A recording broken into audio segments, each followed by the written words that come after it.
CBSE words में आपका स्वागत है। तो हम पढ़ रहे थे क्लास 8 साइंस का 4th चैप्टर, इसका नाम है कंबशन एंड फ्लेम। और इस चैप्टर की एक वीडियो अपलोड हो चुकी है। अगर आपने नहीं देखा तो डिस्क्रिप्शन में आपको लिंक मिल जाएगा, वहां से देख सकते हो। आज का हमारा टॉपिक है 4.2 how do we control fire. Fire को कैसे हम कंट्रोल कर सकते हैं, उसको काबू में कैसे ला सकते हैं, इसके बारे में इस टॉपिक के अंदर हम जानेंगे।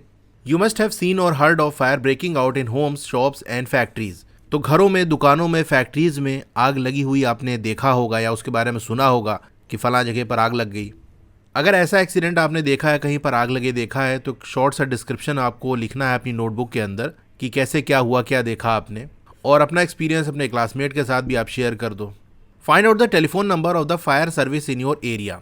तो नेशनल लेवल पे जो नंबर है फायर सर्विस के लिए वो आपका है 101। 101 नंबर पे आप कॉल करोगे तो ये फायर डिपार्टमेंट को लगता है। बाकी लोकल लेवल पे अपना अलग अलग फ़ोन नंबर होता है, वो अलग चीज़ है, लेकिन नेशनल लेवल पे ये नंबर है। अगर कभी भी आग लग जाए आपके घर में या आपके पड़ोस में, तो पहली चीज़ आपको ये करनी है कि फायर सर्विस को कॉल करना है। ये नहीं करे बाप रे आग लग गई, क्या करूं, कॉल करो। हम सभी के लिए ज़रूरी है कि हमको फायर सर्विस का जो टेलीफोन नंबर है वो पता हो। जैसे मैंने आपको बता दिया 101, तो इस पर कॉल करो अगर कभी आग लगे तो। अब यहाँ देखो एक इमेज बनी है, fireman extinguish the fire bye throwing water under pressure. तो बड़े प्रेशर से पानी निकलता है और जहाँ पर आग लगी होती है वहाँ पर ऐसे पानी डाल के उसको एक्सटिंग्विश कर रहा है, ये आग को बुझा रहा है। क्या आपके सिटी के अंदर या टाउन के अंदर फायर ब्रिगेड स्टेशन है? तो मेरे यहाँ तो है, संगम नगरी प्रयागराज में है। जब फायर ब्रिगेड आती है तो वो क्या करती है? It pores water on the fire, आग पे पानी डालती है, यही तो होता है ना। अब क्वेश्चन आता है पानी क्यों डाला जाता है, क्या रीज़न है, क्यों पानी से आग बुझ जाती है? आग पे पानी इसलिए डाला जाता है क्योंकि water cools the combustible material so that its temperature is brought below it's ignition temperature. आपको मैंने पढ़ाया था ना, कोई भी चीज़ जलती तब है जब वो इग्निशन टेम्परेचर को पहुंच जाती है। अगर टेम्परेचर इग्निशन टेम्परेचर से नीचे है तो वो चीज़ नहीं जलेगी, और अगर जल रही होगी तो बुझ जाएगी। जलने के लिए या जलते रहने के लिए इग्निशन टेम्परेचर का होना ज़रूरी है। तो वाटर क्या करता है, जो कंबस्टेबल मटेरियल है, जो जलने वाला मटेरियल है, उसको ठंडा कर देता है। ठंडा करके उसका टेम्परेचर इग्निशन टेम्परेचर से कम कर देता है। तो इससे क्या होता है, आग बुझ जाएगी। This prevents the fire from spreading. तो आग फैलने नहीं पाएगी भाई, जो चीज़ जल रही थी वो बुझ जाएगी तो आगे नहीं फैल पाएगी। या फिर आसपास वो मटेरियल जिनमें आग लग सकती थी, अब पानी डाल दिया तो उसकी वजह से वो ठंडे हो गए, आसानी से जलेंगे नहीं। एक रीज़न तो ये हो गया कि वाटर क्या करता है, कंबस्टेबल मटेरियल का टेम्परेचर कम कर देता है, उसको ठंडा कर देता है और उसका टेम्परेचर इग्निशन टेम्परेचर से नीचे ले आता है। दूसरा, वाटर ये काम करता है, water vapour also surround the combustible material helping in cutting of the supply of air so the fire is extinguished. अब जब पानी आग पे डाला जाएगा तो आग की वजह से पानी गर्म होगा, गर्म होकर क्या होता है, पानी उबलने लगता है, भाप बन के उड़ने लगता है। ये जो भाप है यानी जो वाटर वेपर है वो क्या करेगा, कंबस्टेबल मटेरियल को सराउंड कर लेगा, घेर लेगा। ये कोई ऑब्जेक्ट है जो कि जल रहा था, पानी डाला आपने, वाटर वेपर में बदल गया। वेपर में बदलने के बाद ये इस मटेरियल को ऐसे चारों तरफ से घेर लेगा, वाटर वेपर ऐसे फैल जाएगा। तो वाटर वेपर इसके कांटेक्ट में है, एयर दूर हो गई इससे, अब एयर इसको नहीं मिल पा रही है। और हमने कंडीशन पढ़ी थी कि बर्निंग के लिए एयर का होना ज़रूरी है, क्योंकि एयर के अंदर ऑक्सीजन होती है, वही ऑक्सीजन बर्निंग कराती है। तो एयर नहीं पहुंच पाएगी यानी ऑक्सीजन नहीं मिल पाएगा, ऑक्सीजन उसको नहीं मिल पाएगा तो वो जल नहीं पाएगी, जल रही होगी तो बुझ जाएगी। तो वाटर दूसरा काम ये करता है कि वाटर वेपर में बदल जाता है और उसको सराउंड कर लेता है, घेर लेता है। इस तरह से आग बुझ जाती है। You have learn that there are 3 essential requirements for producing fire. Can you list these requirements? तो आपने पढ़ा है कि फायर के प्रोड्यूस होने के लिए यानी आग के लगने के लिए 3 चीज़ों को होना ज़रूरी है। क्या वो 3 चीज़ें आप बता सकते हो? अब देखो, आपको मैंने पढ़ा है, वो चीज़ें आपको याद होनी चाहिए। खैर यहाँ पर दिया भी हुआ है तो फिर से एक बार देख लेते हैं। दीज आर, इनमें से पहली चीज़ क्या है, फ्यूल यानी कंबस्टेबल मटीरियल, वो मटीरियल जो जलेगा। अगर जलने वाला मटीरियल ही नहीं होगा तो वहाँ आग कैसे लगेगी? तो पहली चीज़ फ्यूल का होना, ऐसा चीज़ जो कि जले तब ना आग लगेगी। दूसरी चीज़ एयर।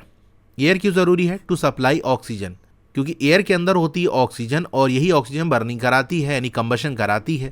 थर्ड चीज़ है heat, to raise the temperature of the fuel beyond the ignition temperature. Heat का होना भी ज़रूरी है, ये हम देख चुके हैं, प्रैक्टिकल करके मैंने आपको दिखाया था।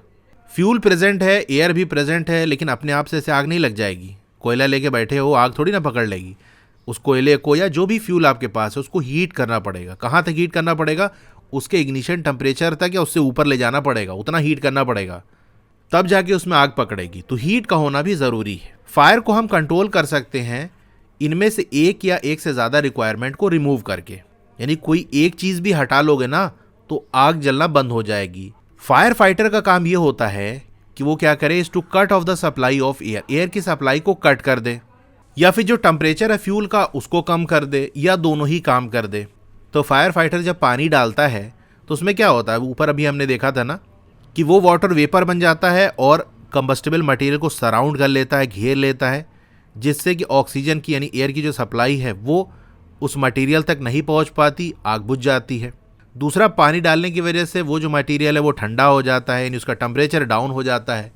तो पानी डालने से दोनों काम हो रहा था, इसीलिए आग बुझ जाती है पानी डालने से। तो फायर फाइटर का काम यही होता है, इनमें से एक या एक से ज़्यादा चीज़ों को रिमूव कर दिया जाए ताकि आग बुझ जाए। Notice that the fuel in most cases can not be eliminated. तो ज़्यादातर केसेस में हम फ्यूल को एलिमिनेट नहीं कर सकते, फ्यूल को नहीं हटा सकते। मान लो कहीं पर आग लग गई, यहाँ पर एग्जाम्पल दिया है, इफ़ फॉर इंस्टेंस मान लो कोई बिल्डिंग में आग लग गई, तो पूरी जो बिल्डिंग है वो फ्यूल है। क्यों? क्योंकि बिल्डिंग के अंदर बहुत सारे ऐसे मटेरियल हैं जो कि कंबस्टेबल हैं। लकड़ी के दरवाजे लगे होंगे, फर्नीचर्स होगा, कपड़े होंगे, पर्दे लगे हैं उसके अंदर, कोई बेड है, चादर बिछी है, दुनिया भर की चीज़ें। तो उसकी वजह से पूरी बिल्डिंग क्या होगी, फ्यूल की तरह होगी, क्योंकि वो जलने लगेगी। अब अगर बिल्डिंग में आग लग गई तो बिल्डिंग को थोड़ी ना हटा दोगे, उसको तो रिमूव नहीं कर सकते ना। तो बिल्डिंग क्या है, फ्यूल है, बिल्डिंग को हम हटा नहीं सकते, यानी इस केस में फ्यूल को नहीं हटा सकते। तो बाकी दो जो रिक्वायरमेंट है उसी को हमको रिमूव करना होगा। ठीक है, ऊपर यहाँ कुछ और इन्फॉर्मेशन दी, उसको हम देख लेते हैं। इस तरह का सिलेंडर आपने बिल्डिंग वगैरह में लगा हुआ देखा होगा, स्कूल्स में लगता है, मॉल्स के अंदर, बहुत सारी जगहों पर। तो क्या होता है इसके अंदर, क्या इसके अंदर पानी भरा होता है? आग बुझाने के लिए होता है, लेकिन क्या इसके अंदर पानी होता है? तो आंसर है नो, पानी इसके अंदर नहीं होता। क्या होता है, चलिए इसके बारे में जानते हैं। क्या होता है ये, कैसे आग बुझाता है, इसकी डिटेल देखते हैं। जो सबसे कॉमन फायर एक्सटिंग्विशर है वो है वाटर। लेकिन वाटर तभी वर्क करता है जब वुड या पेपर इनमें आग लगी हो, लकड़ी में आग लगी हो, पेपर में आग लगी हो, तभी ये पानी अच्छे से काम करता है, यानी तभी हमको पानी डालना चाहिए। अगर किसी इलेक्ट्रिकल इक्विपमेंट में आग लग गई तो फिर वाटर क्या करेगा, may conduct electricity and harm those trying to douse the fire. अक्सर आपने सुना होगा कि शॉर्ट सर्किट की वजह से आग लग गई, तो वहाँ जो तार वगैरह होते हैं वो जलने लगते हैं, इलेक्ट्रिकल इक्विपमेंट्स हैं वो जलने लगते हैं। तो उस केस के अंदर अगर पानी डाला जाएगा तो जो फायर को डोज करना चाह रहा है, फायर को बुझाना चाह रहा है, आग को बुझाना चाह रहा है, उसको नुकसान हो सकता है, बिजली का झटका लग सकता है। क्योंकि जो वाटर है वो इलेक्ट्रिसिटी को कंडक्ट करता है। मान लो कोई पानी है, उसके अंदर कोई बिजली का तार छू गया, उस पानी के अंदर करंट आ रहा है, तो अगर आप उसको छू लोगे ना तो आपको करंट मार देगा। तो अगर बिजली का तार वगैरह है उसमें आग लग गई है और बिजली की सप्लाई आ रही है, अब उसमें पानी डालोगे तो वो करंट आपको मार देगा। तो इसका मतलब वहाँ पर पानी नहीं डाल सकते हम, तो क्या करें हम। इसके अलावा water is also not suitable for fires involving oil and petrol. जहाँ पर ऑयल हो या पेट्रोल हो, उसमें अगर आग लग गई है तो वहाँ भी पानी नहीं डाला जाता। क्यों नहीं डाला जाता? Do you recall that water is heavier than oil. क्या आपको याद है कि जो वाटर है वो ऑयल से हैवी होता है, भारी होता है, और भारी चीज़ क्या होती है, नीचे जाके बैठ जाती है। So it sinks below the oil and oil keeps burning on the top. अब यहाँ पर ये ऑयल था, ये बर्न कर रहा था, आपने इसमें पानी डाला, पानी भारी है, भारी चीज़ नीचे चली जाती है, हल्की चीज़ ऊपर रहती है, पानी नीचे जाके बैठ जाएगा। तो पानी को बुझाना था और पानी जाके नीचे बैठ गया छुप के, तो जो ऑयल है या पेट्रोल वगैरह वो जलता रहेगा, क्योंकि वो ऊपर है, उसको एयर मिल रही है, सब कुछ सही है। तो ये दिक्कत होती है। अगर ऑयल या पेट्रोल वगैरह के अंदर आग लग गई है तो पानी डालने से काम नहीं बनेगा, क्योंकि पानी नीचे जाकर वो सिंक हो जाएगा, डूब जाएगा नीचे। पानी उस सब्सटेंस को सराउंड कर लेगा, उसके ऊपर रहेगा, तभी वो उस आग को बुझा पाएगा। लेकिन ऐसा तो यहाँ पर नहीं हो रहा है। तो अगर इलेक्ट्रिकल इक्विपमेंट में आग लग गई या फिर किसी ऑयल पेट्रोल वगैरह के अंदर आग लग गई, तो वहाँ पर हम क्या करें, पानी नहीं डाल सकते तो करें क्या, और क्या चीज़ डाल सकते हैं। For fires involving electrical equipment and inflammable materials like petrol, carbon dioxide, जिसको शॉर्ट में हम CO2 लिखते हैं, इज द बेस्ट एक्सटिंग्विशर। तो इन जगहों पर हम पानी नहीं यूज़ कर सकते, तो यहाँ पर क्या यूज़ करते हैं, कार्बन डाइऑक्साइड का यूज़ करते हैं आग बुझाने के लिए। Carbon dioxide being heavier than oxygen covers the fire like a blanket. अब कार्बन डाइऑक्साइड ऑक्सीजन से भारी होती है। अभी हमने क्या देखा था कि जो भारी चीज़ होती है वो नीचे बैठ जाती है। अब मान लो ऐसे कोई चीज़ थी, यहाँ पर इसमें आग लगी, तो यहाँ पर एयर है, एयर के अंदर ऑक्सीजन है, ऑक्सीजन इसको मिल रही है, तो ये बर्न करता रहेगा, जलता रहेगा। लेकिन जब कार्बन डाइऑक्साइड इस पे डालोगे तो कार्बन डाइऑक्साइड ऑक्सीजन से हल्की है, हल्की चीज़ क्या करेगी, नीचे बैठ जाएगी, तो कार्बन डाइऑक्साइड नीचे आ जाएगी और ऑक्सीजन को ऊपर भेज देगी, तो ऑक्सीजन की सप्लाई कट हो गई कि नहीं, तो आग बुझ जाएगी। ये होता है फायदा। Since the contact between the fuel and oxygen is cut off, the fire is controlled. तो क्योंकि कार्बन डाइऑक्साइड भारी है ऑक्सीजन से, वो बर्निंग मटेरियल को ब्लैंकेट की तरह से कवर कर लेगी, कंबल की तरह से पूरी तरह से उसको कवर कर लेगी। तो इस तरीके से जो फ्यूल ऑक्सीजन का कांटेक्ट है वो कट हो जाएगा और फायर कंट्रोल हो जाएगी। एक फ़ायदा तो ये है। दूसरा क्या है? The added advantage of CO2 is that in most cases it does not harm the electrical equipment. दूसरा फ़ायदा ये है कि ज़्यादातर केस के अंदर ये इलेक्ट्रिकल इक्विपमेंट को नुकसान नहीं पहुंचाता। कोई इलेक्ट्रिकल इक्विपमेंट है, मान लो AC में आग लग गई, फ्रिज में आग लग गई या और कोई इक्विपमेंट है, अब उसमें पानी डालोगे तो पानी की वजह से उसके खराब होने की चांस ज़्यादा है, पानी डाल के वो खराब हो जाएगा। लेकिन कार्बन डाइऑक्साइड डालने की वजह से ज़्यादातर चांस है कि वो खराब ना हो। तो दूसरा फ़ायदा ये है। यानी अगर मान लो आसपास भी कोई चीज़ रखी है, मान लो कहीं पर आग लगी और वहाँ पर फ्रिज रखी, लेकिन फ्रिज में आग नहीं पकड़ी है, पानी डालोगे तो हो सकता है पानी डालने की वजह से वो खराब हो जाए, लेकिन कार्बन डाइऑक्साइड की वजह से खराब नहीं होगा। लैपटॉप रखा हुआ है, अब पानी पड़ गया, गया कहानी खत्म उसकी, लेकिन कार्बन डाइऑक्साइड की वजह से वो खराब नहीं होगा। तो ये फ़ायदा है। अब कार्बन डाइऑक्साइड की सप्लाई हमको कहाँ से मिलेगी? पानी तो चलो हमारे पास अवेलेबल रहता है, कार्बन डाइऑक्साइड कहाँ से लाएंगे? तो इस सिलेंडर्स के अंदर आपको मिलता है। It can be stored at high pressure as a liquid in the cylinders. तो हाई प्रेशर के साथ, वैसे तो कार्बन डाइऑक्साइड गैस होती है, लेकिन इतना प्रेशर लगा के दबा के उसको सिलेंडर के अंदर भरते हैं कि वो लिक्विड में बदल जाता है। क्योंकि होता ही है कि सॉलिड के जो पार्टिकल्स हैं वो एकदम ऐसे ऐसे करीब करीब होते हैं और लिक्विड के थोड़े दूर दूर रहते हैं और गैस के और दूर दूर रहते हैं। तो दबाया जाता है तो उसके पार्टिकल करीब हो जाएंगे। ठीक है, ये सॉलिड के हैं, ये लिक्विड के हैं, ये गैस के हैं। जब दबाओगे तो पार्टिकल करीब करीब हो जाएंगे तो वो लिक्विड में बदल जाता है, कार्बन डाइऑक्साइड लिक्विड में बदल जाती है। In what form is the LPG stored in cylinders? तो जो हमारे घरों के अंदर LPG सिलेंडर होता है ना, तो किस फॉर्म के अंदर LPG स्टोर रहती है? तो इसका आंसर है लिक्विड फॉर्म में। LPG का मतलब ही है लिक्विफाइड पेट्रोलियम गैस, यानी गैस है, लिक्विड के फॉर्म में उसको स्टोर किया जाता है कंप्रेस करके, दबा के। जब किसी चीज़ को कंप्रेस किया जाता है, किसी तरह से ठूसा जाता है सिलेंडर के अंदर, तो फिर वो स्टेट उसका चेंज हो जाता है। तो है तो गैस, लेकिन इतना प्रेशर के साथ उसको स्टोर करते हैं सिलेंडर के अंदर कि वो लिक्विड में बदल जाती है। When released from a cylinder, CO2 expands enormously in volume and cools down. देखो, जब बहुत प्रेशर लगा के सिलेंडर के अंदर स्टोर करते हैं तो वो ज़्यादा प्रेशर लगाने की वजह से, कंप्रेस करने की वजह से, दबाने की वजह से उसका टेम्परेचर बढ़ जाता है, वो गर्म हो जाती है। अब जब वो सिलेंडर से बाहर निकलती है तो उसको खुला एरिया मिल गया फैलने का। पहले तो दबा के ठूसा गया था, लेकिन अब वो फैल सकती है। तो इस फैलने की वजह से वो ठंडी हो जाती है, एक्सपैंड कर जाती है और ठंडी हो जाती है। तो जब कंप्रेस किया जाता है तो वो चीज़ हीट हो जाती है, गर्म हो जाती है, टेम्परेचर उसका बढ़ जाता है। और जब एक्सपैंड किया जाता है, उसको फैलाया जाता है, तो वो चीज़ ठंडी हो जाती है।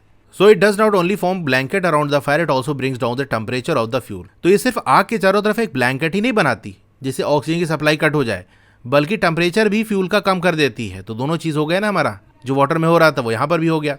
लेकिन वाटर हर जगह नहीं यूज़ कर सकते, इसको यूज़ कर सकते हैं। That is why it is an excellent fire extinguisher. Another way to get CO2 is to release a lot of dry powder of chemicals like sodium bicarbonate यानी बेकिंग सोडा और potassium bicarbonate. तो एक तो ये cylinder वगैरह के अंदर मिलता है, उसको यूज़ कर सकते हैं।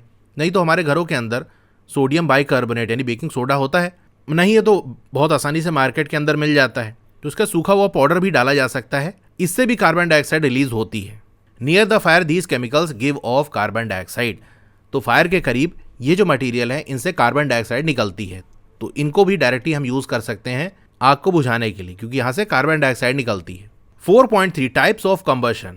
Bring a burning match stick और a gas lighter near a gas stove in a kitchen. तो गैस वाले चूल्हे के करीब एक जलती हुई मैच स्टिक को या फिर जो लाइटर होता है गैस वाला, उसको लेकर आओ। Turn on the knob of the gas stove. What do you observe? अब गैस को ऑन करो। अब यहाँ पर एक क्वेश्चन दिया हुआ है, गैस स्टोव को आपको खुद से हैंडल नहीं करना, अपने पेरेंट्स की मदद लेना है। यानी अपने मम्मी पापा में से किसी को कह देना कि वो ऐसा करें कि पहले माचिस जला लें या फिर लाइटर ले लें और गैस ऑन करके उसको जलाएं। देखो क्या होता है। We find that the gas burns rapidly and produce heat and light. आप देखोगे तुरंत आग लग जाएगी और वहां से हीट और लाइट निकलेगी। Such combustion is known as rapid combustion. Rapid मतलब तुरंत, बहुत जल्दी, ज्यादा टाइम ना लगे। आपने जलती हुई माचिस को या फिर लाइटर को चूल्हे के करीब ले गए और इधर से गैस ऑन करी, तुरंत आग लग गई। तो ये कंबशन कैसा हो गया? रैपिड हो गया। जो कम टाइम के अंदर क्विक, बिल्कुल जल्दी से आग लग जाए, कंबशन हो जाए, तो वो हो जाएगा रैपिड कंबशन। अब ऐसे सब्सटेंसेस होते हैं जैसे कि फॉस्फोरस हो गया, जो बर्न करते हैं रूम टेम्परेचर पे। यानी फॉस्फोरस को ऐसे ही रख दोगे ना बाहर, तो जो रूम का टेम्परेचर है उनके लिए काफ़ी है जलने के लिए, यानी उनका इग्निशन टेम्परेचर काफ़ी कम होता है। The type of combustion in which a material suddenly burst into flames without the application of any apparent cause is called spontaneous combustion. Spontaneous का मतलब होता है अपने आप से। तो ऐसा कंबशन जहां पर कोई मटेरियल आग पकड़ लेता है बिना किसी ऐसे कॉज के जो कि हमको दिखाई पड़ रहा हो, यानी किसी ने आग लगाई नहीं, कहीं से कोई आग छुआया नहीं, बस ऐसे रखे रखे अपने आप जलने लगा। तो ये जो अपने आप जलने वाला कंबशन है इसको हम क्या कहेंगे? स्पॉन्टेनियस कंबशन कहेंगे। इसके एग्जाम्पल में आपका क्या हो गया? फॉस्फोरस। ये ऐसे रखे रखे अपने आप जलने लगता है। Spontaneous combustion of coal dust has resulted in many disastrous fire in coal mines। अब कोल माइंस जो होती है, कोयले की खदान जो होती है ना, जहां से कोयला निकाला जाता है, वहां पर कोल डस्ट भी पाई जाती है, मतलब पाउडर फॉर्म में धूल की तरीके से कोयले होते हैं। इनका क्या होता है? स्पॉन्टेनियस कंबशन हो जाता है, अपने आप, कोई आग नहीं लगाता, अपने आप आग लग जाती है। इसकी वजह से बहुत सी डिजास्टरस फायर हुई है। यानी अब सोचो कोल डस्ट की वजह से आग पकड़ लेगी तो वहां पर कोयले की खदान है, पूरा कोयला कोयला है, वहां आग लग गई तो बहुत तेज आग फैल जाएगी और जो लोग कोयला निकाल रहे होंगे वो जल जाएंगे। तो ये होता है। तो कोल माइंस के अंदर बड़ी सावधानी से काम किया जाता है, कहीं से भी ऐसा ना हो कि आग पकड़ ले, क्योंकि कोल डस्ट स्पॉन्टेनियस कंबशन हो जाता है, अपने आप से जलने लगता है। Spontaneous forest fires are sometimes due to the heat of the sun और ड्यू टू लाइटनिंग स्ट्राइक। अपने आप से जो जंगलों में आग लग जाती है ना, वो कभी कभी सन की हीट की वजह से होती है, यानी सूरज की जो गर्मी है उसी की वजह से जो ड्राई आपकी लीव्स वगैरह हैं या ड्राई ग्रासेस हैं वो आग पकड़ लेती हैं, या बिजली गिर गई तो उसकी वजह से आग लग जाती है। तो कोई जाके नहीं लगा रहा, बल्कि वो अपने आप से लग जा रही है।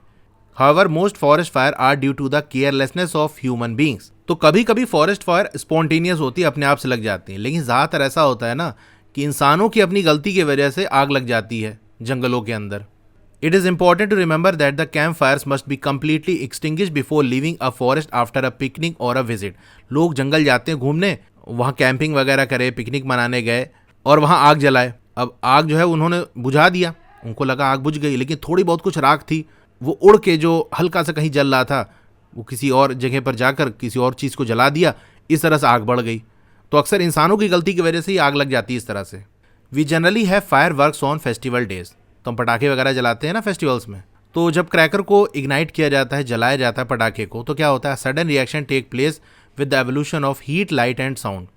जो पटाखा जलता है तो एक बहुत तेज़ रिएक्शन होती है, तुरंत रिएक्शन होती है, और उसमें हीट निकलती है, लाइट निकलती है और साउंड भी आता है। A large amount of gas formed in the reaction is liberated. तो यहाँ से गैस भी बड़ी ज़्यादा अमाउंट में निकलती है। ऐसे रिएक्शन को हम कहते हैं explosion. Explosion can also take place if pressure is applied on the cracker. तो जो क्रैकर है, जो पटाखा है, उस पर ऐसा नहीं कि वो जलाने से ही जलेगा, प्रेशर की वजह से भी वो जल जाता है। अक्सर ये होता है दुकानों में पटाखे में आग लग गई, कि पटाखे की दुकान थी उसमें आग लग गई, तो क्या कोई जला रहा था क्या उसको? नहीं, वो दबे दबे प्रेशर की वजह से भी आग पकड़ लेता है।